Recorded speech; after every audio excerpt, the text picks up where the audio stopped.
Welcome to Quantum Acacias. My name is Dee Dee, and this. I'm so glad that we found each other. This is actually pretty wild because I was just on Instagram scrolling and I came across this wild video of like this woman, and she was like inhaling dust from like something that looked like a paint can or something, and this guy like put on there that it's something called like a duster, like an air duster or something, and I guess there's drugs in it or something, child. I don't know. And so I felt like, okay, it must be time to do this this adventure in the Astrals. Okay, so it says some individuals inhale compressed air from small cans to get a feeling of euphoria. This can lead to serious side effects. In some cases, it can be fatal. Air dusters are cans of compressed air. People use them to remove dust and dirt from hard-to-reach areas, such as between keyboard sets. A person can misuse air dusters by inhaling the gas when someone sprays the can. The fumes can be dangerous. Okay.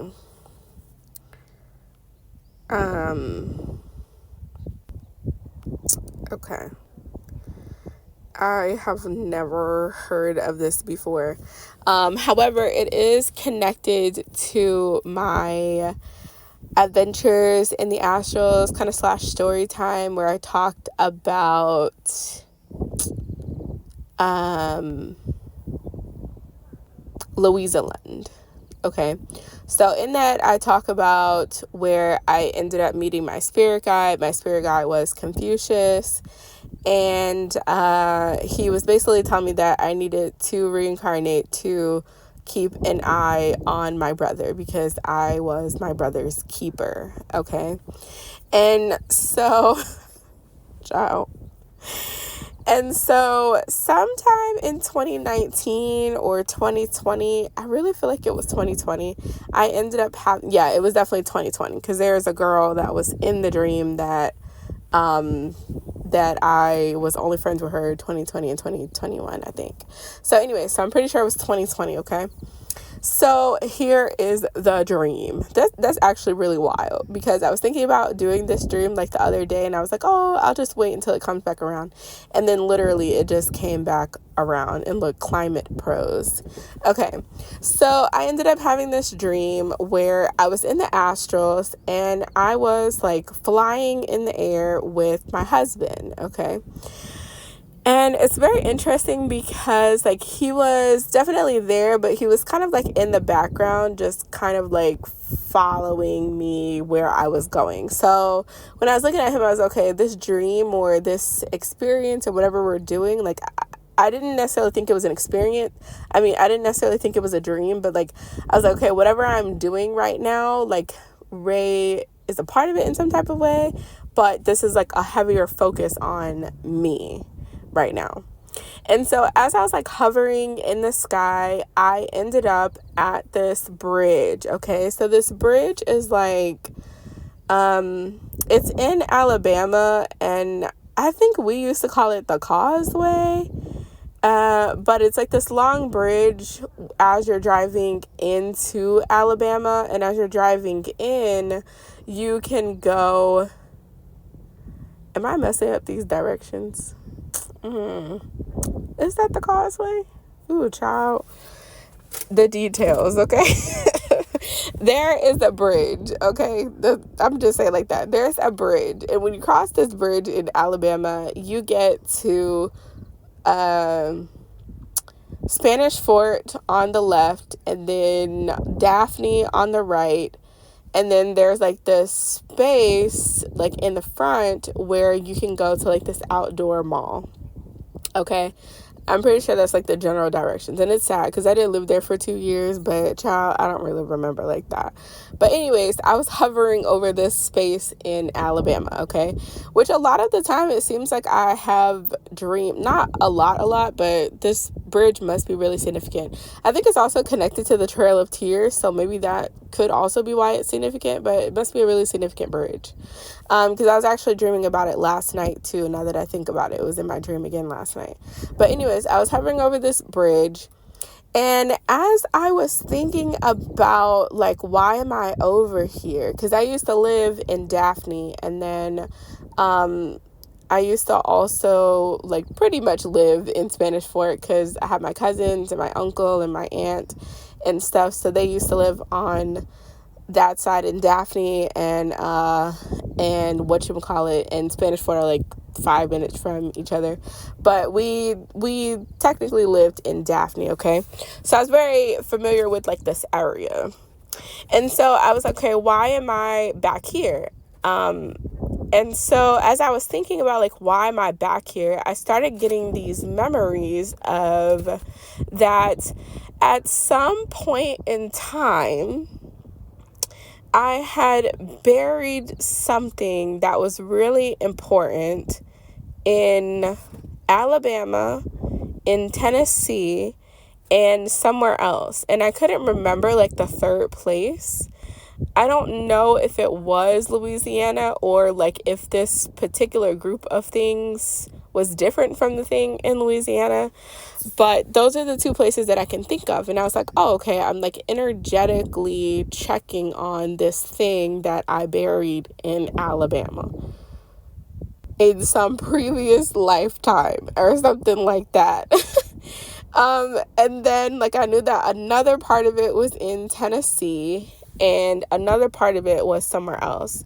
Now, I couldn't remember specifically where I had buried it in Tennessee, but I was pretty sure that it was Nashville. I wasn't 1,000% sure, though. And so as I was thinking, I'm like, okay, let me see if I can, like, pull the information, like, from this past life, okay? This is what I'm going to say, okay? So I don't have any, like, quote unquote proof or whatever about this, but I also knew that, like, I was talking about some aspect of the goddess Tanit, okay?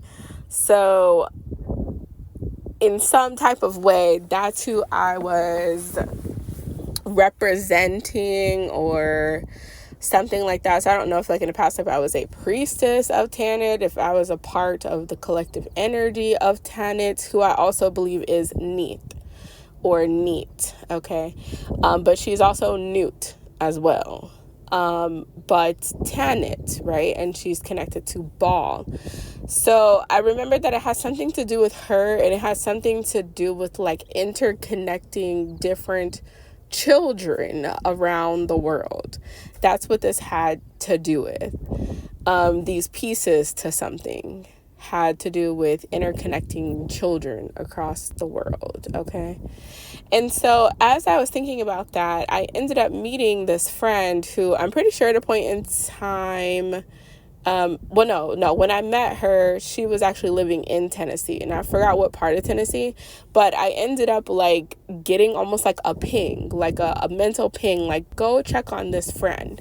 So me and Ray, like, flew to Tennessee from Alabama, and I was like, wait here for me. And I was like, telling him in the sky, like, wait here for me because I need to go and see this friend right now. So as I landed, I'd remembered that me and this friend were supposed to be meeting each other in the Astrals. And so, like, she was waiting on me to show up. And so there's, like, a mental ping of, like, hey, you're supposed to be over here right now, so go meet her. And when I did, we ended up in, like, this old school kind of diner, retro kind of cool place. And she was, like, eating a milkshake and a hot dog or whatever. And so I was sitting down and we were talking. She was like, oh my gosh, you showed up. I'm like, yeah, I'm so glad that we were able to, like, meet in the Astrals. Now, how I met her and then another friend is very similar, and that's a whole nother story. I'll do it another time too. But anyways, we were talking, we're having a good time, and we actually had met each other online. So we had not actually met physically in person. So this was, like, our first kind of meeting each other visually, I guess. And so we hugged and sat down, and I ordered some food. Ooh, 555. Yes. Ooh, and 936. Okay. And so anyways, so as I was talking to her, I ended up getting another ping, okay? And this ping was, like, much more emergency, like an emergency type of ping. And so I was like, I'm so sorry, but I have to go. And like, if I'm not back in like 30 minutes or something, like, let's just try to meet on a different day, because I'm getting this call and it seems like it's an emergency and I don't know how long I'm going to be gone. So she looked disappointed because we didn't get to spend like the whole time together. So I was like, I'll definitely try to come back, but please, like, don't wait forever, because I don't know what this ping is about. And so as I like fly away from the diner and I'm like going to Ray, I'm like, okay, I'm going to have you like go back to Alabama because I have to go handle something. So as I'm getting closer to the ping, now this is crazy because at this point in time, I had no type of connection at all consciously of coming to Arizona. Look, and literally on the back of this car says AR. Now, is that Arkansas? Is AR Arkansas? Yeah, because AZ is Arizona. And my husband is from Arizona. But the first two letters of Arizona are AR, which AR has been coming up a lot, actually. I heard this Persian person that said he's like a magi, and he said that AR is Horus. So maybe that's connected to this as well. But anyway, so I'm in the air and I'm flying to this space. Oh, so maybe that's where the third one was. Maybe it is in Arizona, and maybe that's why I'm in Arizona right now. That could be a thing. Because I did see something about Atum and Auset in Arizona in the Gila River Valley. That's a whole nother story for another day. But, this Egypt and Arizona kind of thing where like the civilization could have been here and then went to Africa. That's a whole nother conversation. But so I'm like flying in the air and I'm kind of like talking to Tanit in my head, kind of. It's kind of hard to describe because it's almost like, I think, like a different dimensional version. So I was kind of seeing her and she was like, we need to go find our brother. He's doing it again. And so I was like, oh my gosh, what is he doing? And that's when in the dream I remembered about Confucius telling me that we were down here for our brother. And so I'm like, okay, where is he? And so I promise you, I was flying over Route 66, which is called the Devil's Highway. And that's in Arizona, but they ended up renaming it as, hold on, let me look it up right quick. Ooh, 1236. The Devil's Highway. Now, at the time in this dream, I didn't know where the Devil's Highway was, and I don't think that I even necessarily looked it up because I was more focused on this brother. But eventually I ended up seeing, like later in 2020 or in 2021, I ended up seeing like this documentary on YouTube that was talking about like the weird, mysterious things that happen on Route 66. And I was like, oh my gosh, that was in my dream. And then I ended up seeing about Arizona. And at this point, when I heard about Route 66, I still wasn't connecting to Arizona because I hadn't gotten the information about coming to Arizona. But it was kind of like building up, but I still didn't think that we were going to end up in Arizona, like at all.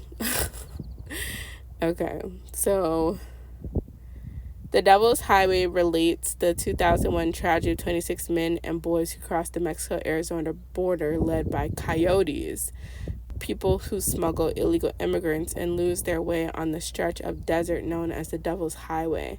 This book was a well-deserved finalist for the Pulitzer. Okay, this is the book. Okay, yeah, so they renamed it to Route 491.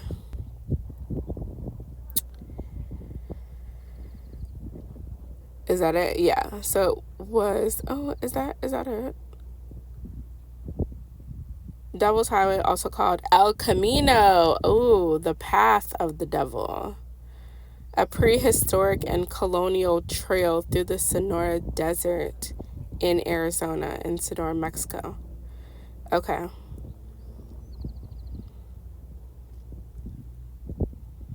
Okay, so are they not the same road?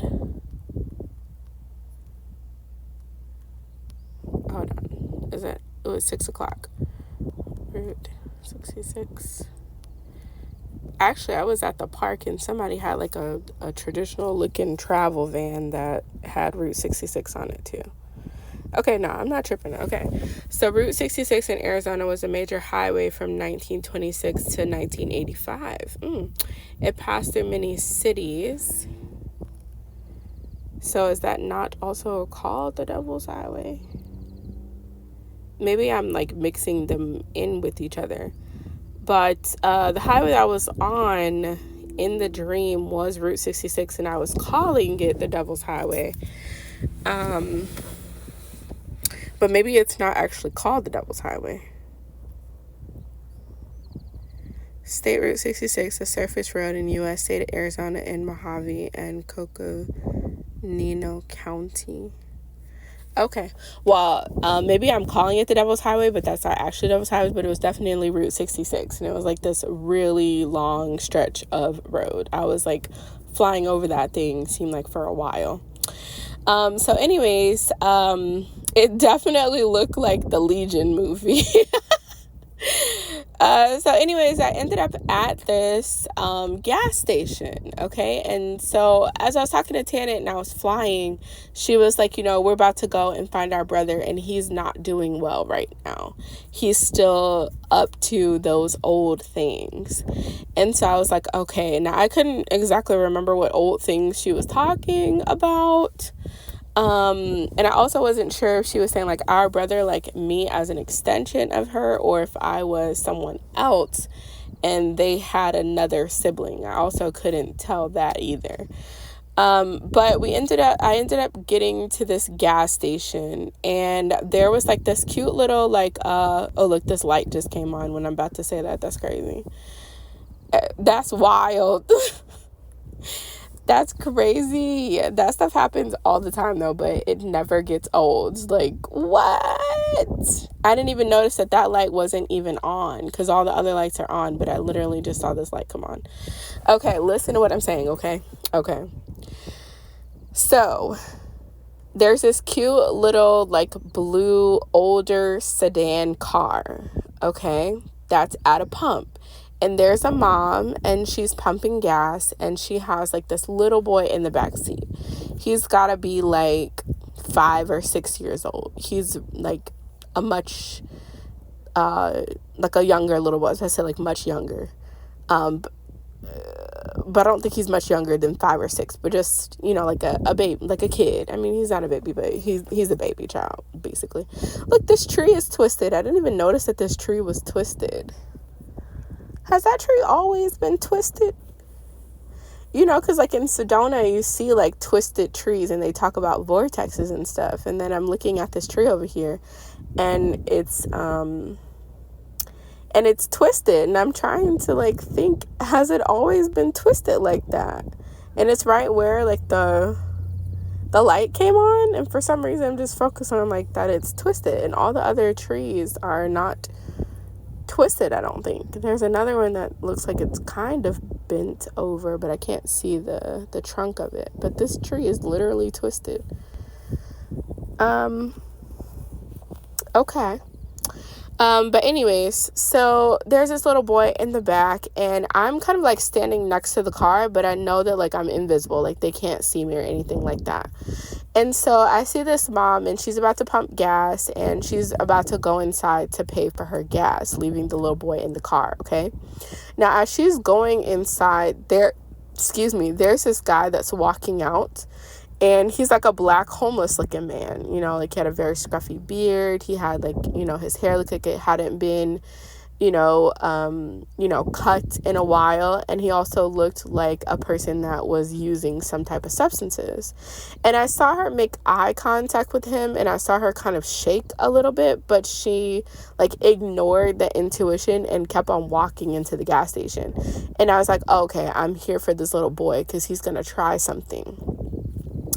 And so she ended up going in anyway, leaving the car unlocked and stuff like that, I guess, because she didn't want like him, like the homeless man, to feel like she was singling him out because he was homeless, and then she wanted it. Do you know what I'm saying? Like, it was kind of like that situation, when that's exactly what she should have done, was lock the door, but she didn't lock the door. And so I saw him, and he was like kind of talking to her, like, do you want me to squeegee your windshield? And she was like, no, I'm okay. And I guess she thought that was going to like deter him from going towards her car. So anyway, she starts walking in, and this guy is looking like he's going to take the squeegee and squeegee her window shield anyway. That's like the little water thing. We call it a squeegee. The little water thing. And so as he's like squeegeeing it, I see that he is about to try to get in the car so he can snatch the boy. So that's when I like materialize into the front seat, and I'm like, no. And it was a very powerful no. It was like that no had a lot of energy into it. Like, and it was like, I don't know everything that you're doing, and I know that this is just not about being like a file. There's something else going on with this, but it's time for you to stop. That's enough. No more.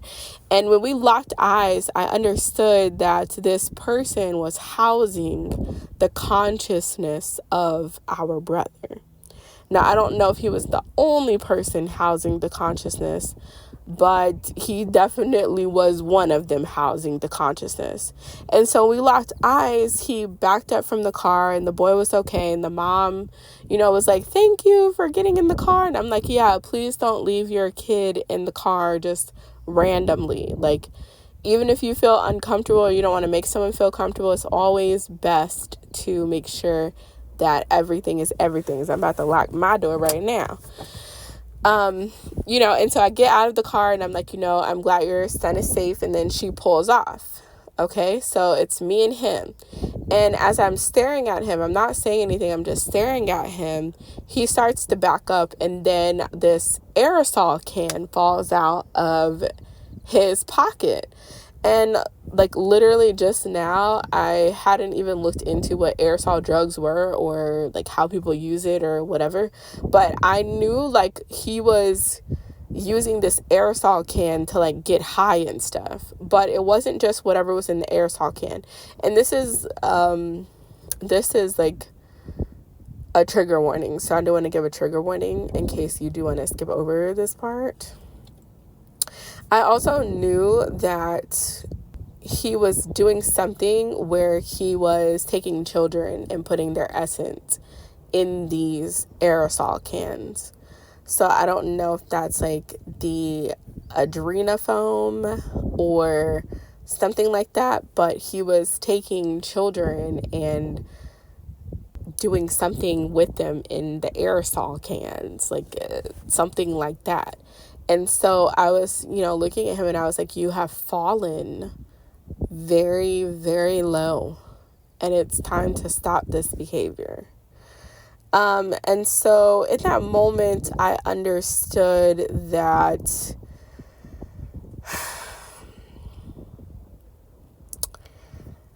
I'm not exactly sure to the level, but I would say that the things going on with children as,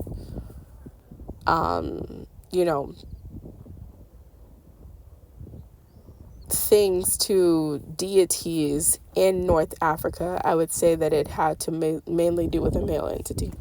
That's what I would say. And so I understood that this being was probably Baal Haman, who I personally think is Amun. That's my personal belief. And I think that also has to do with a split between Amun and Amunet. And then just how things go, the quote unquote worship and things like that steered in the direction of Amun, where Amunet became hidden, where the connections of Tanit and Neat and Hathor became hidden. Those interconnected realities of them became hidden. I personally believe that Amunet is Neat, in a different form, an earlier form of her. That's my personal belief. So yeah, and it was a very, very intense dream. And there's something really significant about her title as Rabat, and also her connection to Tanis. Okay, also her connection to Tanis. That's all I'm going to say about that right now. But yeah. So this one was really intense. I'm going to leave it there. I'm sending you lots of love, lots of hugs. Of course, as always, if you have had dreams about situations like this or connections to these places and things like that, I would absolutely love to hear about them in the comment section. My email is also in the description box, as well as my Etsy and my Cash App. And all of those fun things. So yeah, I'm just like thinking about like this dream and actually how wild it is, because like I know that a lot of the time like they are real and based on information, but it's always just still like it just never is not wild when the connections start coming through, because I literally had not heard of people like getting high with paint cans or aerosol cans or whatever. And I don't know like the children connection to it. I haven't found that, and I've been honestly not even wanting to get too deep into that. But I know that like it's real in some type of way. And so it's always just kind of mind boggling. But yeah, that's that. So I will definitely be I will be back with another adventure in the Astrals soon. And I'm sending you guys lots of hugs, lots of love, and make sure you come back and see me. Bye. And I just have to say that like I'm ending this at 6:13, and I associate that with Papa Legba. So maybe there's also some crossroads energy or something along with that. There's something I was watching earlier that was talking about the crossroads and crossroad rituals that have to do with May 8th. So maybe I'll do that Adventures in the Astrals next about May 8th and the 10. Okay, bye.